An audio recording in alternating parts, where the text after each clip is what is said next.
Hello, good morning everyone. So today we will discuss the last topic of this chapter, that is nucleus.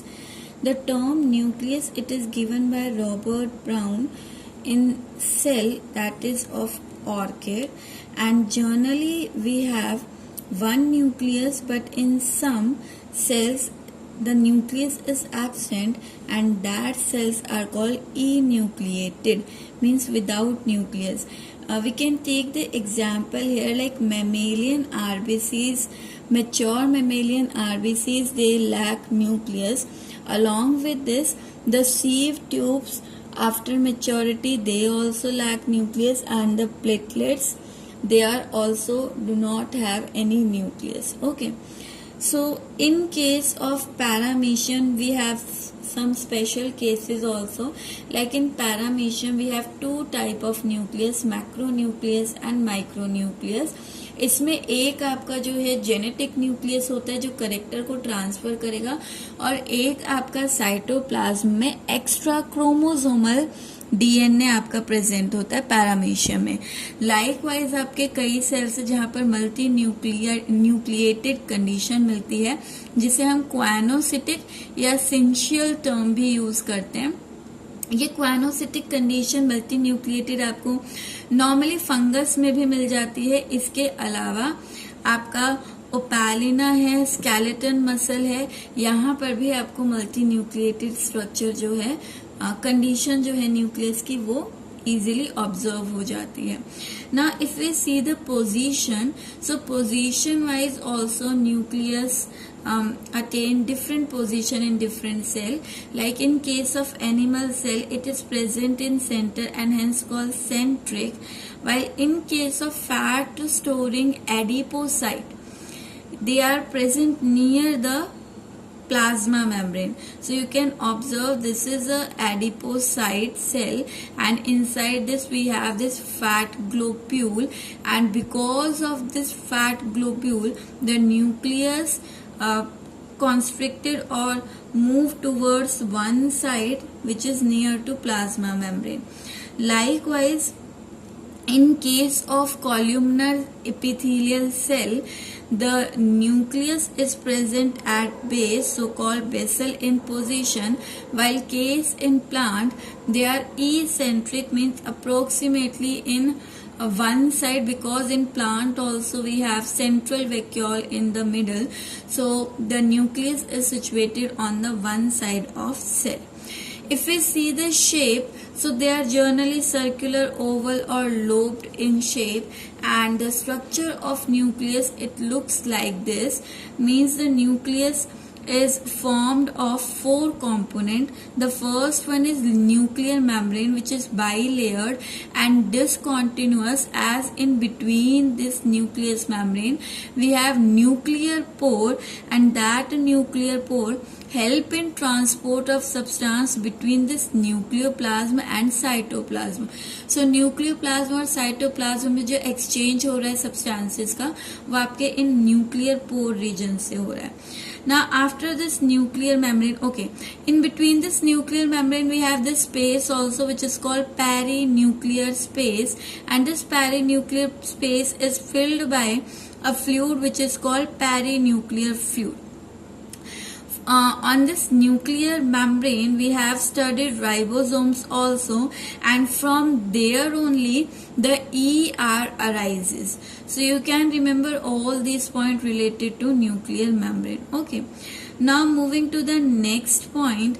Inside this nuclear membrane we have a fluid which is called nucleoplasm, and this nucleoplasm is rich in iron, salt, or we can say water. So it is a kind of fluid which is rich in salt, ions and other component, organic and inorganic. Now the next is that inside this nucleoplasm we have two things. One is dense nucleolus, and this represent the site where the RNA and proteins are present, and along with this we have this chromatin fibers, and these chromatin fibers, they are formed of DNA. Okay, so this is the basic structure of your nucleus. Now we will take all these components in detail. So you can see nucleus is term, we are using carrion also for this. आपने study किया है इसी chapter में prokaryote, eukaryote, तो वहाँ Cairo term आ रहा था because those organisms are differentiated on the basis of nucleus. So nucleus के लिए हम सिंपल टर्म आपका कैरियन भी यूज करते हैं. ओके, नाउ फर्स्ट कंपोनेंट आपका न्यूक्लियर मेम्ब्रेन है. न्यूक्लियर मेम्ब्रेन मैंने आपसे कहा बाई लेयर है, तो इनर मेम्ब्रेन होगी, आउटर मेम्ब्रेन होगी. इस आउटर मेम्ब्रेन पर आपके राइबोसोम स्टडीड होते हैं और इसी से आपकी ER भी फॉर्म होती है. In between these two membrane we have fluid called perinuclear fluid, और ये पेरीन्यूक्लियर फ्लूइड जिस जगह पर प्रेजेंट है उसे हम पेरीन्यूक्लियर स्पेस कह देते हैं. Now on the base of this inner layer, इसके just नीचे आपका fibril lamella होता है, and it is rich in protein and electron, and it supports the inner membrane. And I have told you that this membrane is discontinuous, as we have in between this structure called nuclear pore, and this nuclear pore is having diameter of approximately 800 angstrom, and it help in the transport of substances between nucleoplasm and cytoplasm. Then the next component here is nucleoplasm. You can see the nucleoplasm is transparent colloidal substance, and it is rich in enzyme which is required for DNA replication such as DNA polymerase. देखो nucleus के अंदर जो fluid है उस fluid में आपके वो सभी एंजाइम्स प्रेजेंट होंगे जो आपके रिक्वायर्ड होते हैं न्यूक्लियस के अंदर जो भी रिएक्शन हो रही है उनके लिए. तो हमारे न्यूक्लियस के अंदर रिएक्शन होती है कि जो DNA होता है वो आपका RNA में, मैसेंजर RNA में कन्वर्ट होता है. इसके अलावा डिवीजन के टाइम पर DNA अपनी ही कॉपी भी बनाता है. तो ये दो काम हो रहे हैं, या तो DNA RNA में कन्वर्ट हो रहा है या DNA फॉर्म करता है ड्यूरिंग डिवीजन ओनली. सो यहाँ पर इन दोनों की ही फॉर्मेशन के लिए एंजाइम्स रिक्वायर्ड होते हैं, और वो एंजाइम आपको न्यूक्लियोप्लाज्म में मिलेंगे. जैसे एक एंजाइम का यहाँ पर नाम है, अदरवाइज बहुत सारे होते हैं. जैसे न्यूक्लियस आपका DNA से जब DNA बनता है तो यहाँ DNA रेप्लिकेशन के टाइम पर हमें एक एंजाइम चाहिए होता है DNA पॉलीमरेज. पॉली का मतलब होता है मेनी यूनिट, यानी कि जो DNA की बहुत सारी यूनिट बना दे, यानी DNA को फॉर्म करे, वो आपका DNA पॉलीमरेज होगा. इसी तरह अगर यहाँ mRNA बनना है, ये प्रोसेस आपकी कहलाती है ट्रांसक्रिप्शन. जैसे DNA से DNA बनना आपका कहलाता है रेप्लिकेशन सेल डिवीजन के टाइम पर, और DNA से RNA बनना कहलाता है transcription. Conversion of DNA into mRNA is transcription. तो mRNA बनाने के लिए भी यहाँ RNA पॉलीमरेज इस एंजाइम्स की रिक्वायरमेंट होती है. ये हमने एक एक ले बच्चे, और भी एंजाइम होते हैं. इसके अलावा न्यूक्लियोप्लाज्म के अंदर आपका मैंने कहा इनऑर्गेनिक जो आपके मॉलिक्यूल है वो मिल जाते हैं. तो मैग्नीशियम आयन, मैग्नीज आयन, ये आपके एंजाइम के एक्टिवेटर्स होते हैं, तो आयन्स आपको मिलेंगे. इसके अलावा यहाँ पर इसका नेचर एल्कलाइन होता है, और हमें न्यूक्लियोप्लाज्म में डिफरेंट टाइप के RNAs भी मिलते हैं जो कि DNA ही बनाता है. तो न्यूक्लियोप्लाज्म के अंदर हमें mRNA, T transfer RNA, ribosomal RNA, ये सब आपको जो है RNAs जो है वो न्यूक्लियोप्लाज्म के अंदर मिलेंगे. Then the next term here is nucleolus. Nucleolus term, it is given by Bowman, and it is associated with NOR, that is nucleolus organizer region. तो ये आपका NOR भी कहा जाता है. NOR के साथ एसोसिएटेड होता है, मतलब न्यूक्लियोलस को NOR नहीं कहते, न्यूक्लियोलस NOR के साथ एसोसिएटेड होता है, और NOR आपके न्यूक्लियोलस ऑर्गेनाइजर रीजन होते हैं जिन्हें हम सैटेलाइट क्रोमोसोम्स भी कहते हैं. तो न्यूक्लियोलस की खुद की कोई मेम्ब्रेन नहीं होती, बट ऐसा अपीयर होता है कि इसकी मेम्ब्रेन है, बिकॉज यहाँ पर न्यूक्लियोलर क्रोमेटिन फाइबर्स होते हैं इसके अराउंड।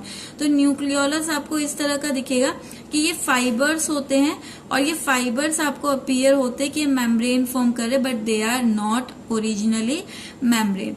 तो न्यूक्लियोलर फाइबर्स होंगे, अंदर आपको यहाँ पर अमोर्फस फ्लूइड मिलेगा, और इसके साथ आपके ग्रेन्यूल्स आरएनए के। मैंने आपसे कहा न्यूक्लियोलस आपका रीजन होता है जो कि आरएनए एंड प्रोटीन रिच होता है।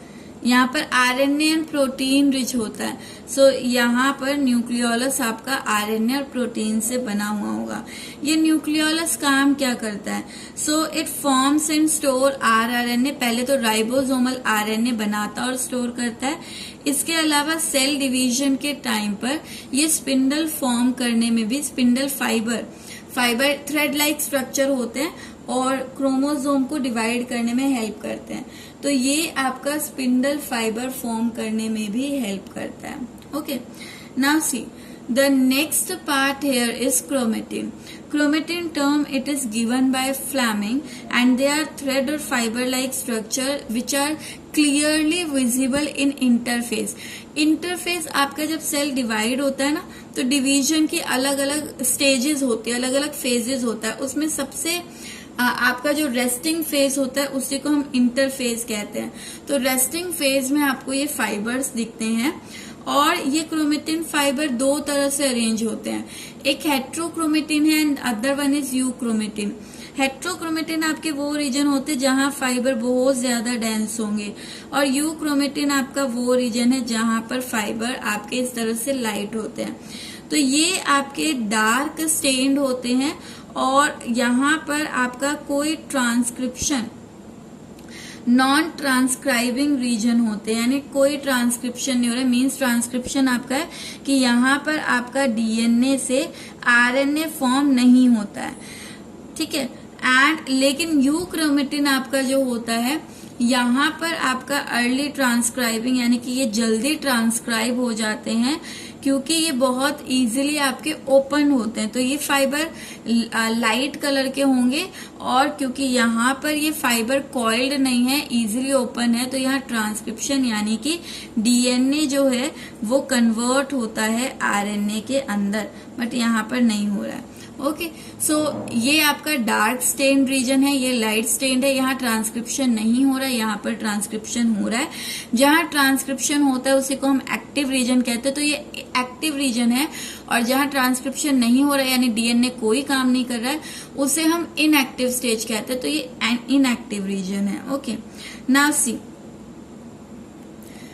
आपके न्यूक्लियस के अंदर क्रोमेटिन फाइबर्स आपके इस तरह के होते हैं, और यही क्रोमेटिन फाइबर्स आपके बाइंड होकर, इस तरह से फाइबर्स जुड़कर ये आपका बनाते हैं। फाइबर्स के अराउंड मेम्ब्रेन फॉर्म हो जाती है, and these fibre they condense. जैसे जैसे सेल मैच्योर होता है ये क्रोमेटिन फाइबर सिकुड़ते हैं, कंडेंस होते हैं, and get convert into chromosome. So यहाँ पर जो क्रोमोसोम टर्म है वो डिस्कवर की थी हॉफमिस्टर ने, और ये टर्म दी थी वॉल्डेयर ने। अगर हम इस क्रोमोसोम को एनलार्ज कर कर देखें तो ये क्रोमोसोम आपका इस तरह का दिखेगा बच्चा, ठीक है। यहाँ पर होता क्या है, देखो अंदर आपका ये थ्रेड होता है जिसे हम क्रोमोनिमेटा कहते हैं, और एक क्रोमोसोम के अंदर आपको ये दो क्रोमोनिमेटा दिखेंगे। इस क्रोमोनिमेटा के अराउंड आपकी ये मेम्ब्रेन प्रेजेंट होती है, और ये मेम्ब्रेन एक जगह अंदर की तरफ डिप्रेस्ड होती है। इस रीजन को हम कहते हैं primary constriction. Okay, primary constriction जिसका दूसरा नाम आपका सेंट्रोमियर होता है। सेंट्रोमियर के अराउंड ये प्रोटेक्टिव प्रोटीन की लेयर है।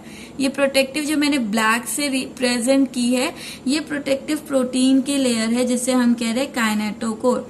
और ये काइनेटोकोर आपका हेल्प करता है कि यहाँ पर फाइबर्स अटैच होते हैं।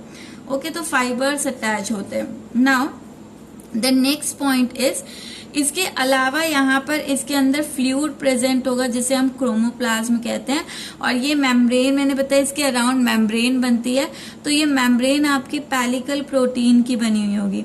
अगर इस प्राइमरी कॉन्स्ट्रिक्शन जिसे हम सेंट्रोमियर कह रहे हैं, इसके अलावा आपके पूरे क्रोमोसोम में कहीं और अगेन इस तरह का डिप्रेशन और कॉन्स्ट्रिक्शन है, सो उसे हम सेकेंडरी कॉन्स्ट्रिक्शन कहते हैं।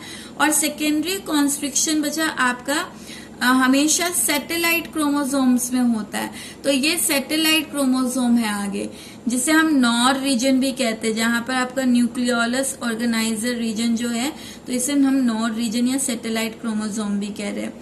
इसके अलावा एक और पॉइंट आप याद रख सकते हो, इस क्रोमोसोम के अंदर जो क्रोमोनिमाटा है ये दो मैनर में अरेंज हो सकते हैं। एक होता है पैरानेमिक, पैरानेमिक होता है कि ये दोनों एक दूसरे के पैरेलल हो, थ्रेड दोनों एक दूसरे के पैरेलल हो, तो उसे हम कहते हैं पैरानेमिक। लेकिन अगर ये क्रोमोनिमाटा जो थ्रेड है वो आपका एक दूसरे के साथ कॉइल्ड होते हैं, तो उसे हम कहते हैं प्लेक्टोनेमिक अरेंजमेंट। अगर ये कॉइल्ड है तो प्लेक्टोनेमिक, और अगर पैरेलल है तो पैरानेमिक। ये जो क्रोमोसोम होते बच्चे, यहाँ पर सेंट्रोमियर की पोजीशन के बेसिस पर डिफरेंट टाइप्स के होते हैं। तो सेंट्रोमियर कहाँ प्रेजेंट है, प्राइमरी कॉन्स्ट्रिक्शन कहाँ है, उसके बेसिस पर डिफरेंट टाइप के हैं। पहला आपका टाइप होता है मेटासेंट्रिक, जहां पर आपका जो सेंट्रोमियर होता है, प्राइमरी कॉन्स्ट्रिक्शन है, it is present just in the middle of chromosome and divides this chromosome into 2 arms. तो ये 2 इक्वल आर्म्स में इसको डिवाइड कर रहा है क्योंकि बिल्कुल सेंटर में है, तो ये कहलाएगा मेटासेंट्रिक। सब मेटा होता है जहां पर सेंट्रोमियर जो है it is more close to the one arm और वन साइड ऑफ क्रोमोसोम, तो ये एक तरफ आपका ज्यादा क्लोज होता है जिसकी वजह से एक आर्म लॉन्ग होती है and the other arm is short compare to the other arm. Acrocentric होता है, एक्रोसेंट्रिक जहां पर ये सेंट्रोमियर जो है it moves more towards one side and यहाँ पर एक शॉर्ट आर्म आपकी बिल्कुल रह जाती है and the other is very long. और टीलोमेरिक होता है कि वो बिल्कुल टिप पर आ गया है जिसकी वजह से आपको कोई शॉर्ट आर्म अपीयर ही नहीं हो रही और यहाँ पर एक ही आर्म अपीयर होती है, ठीक है। सो ये आपका कहलाता है telocentric. So these are different stages of chromosome depending upon the position of centromere. So this is all for today. In the next part of video we will start our next chapter, that is cell division. Thank you.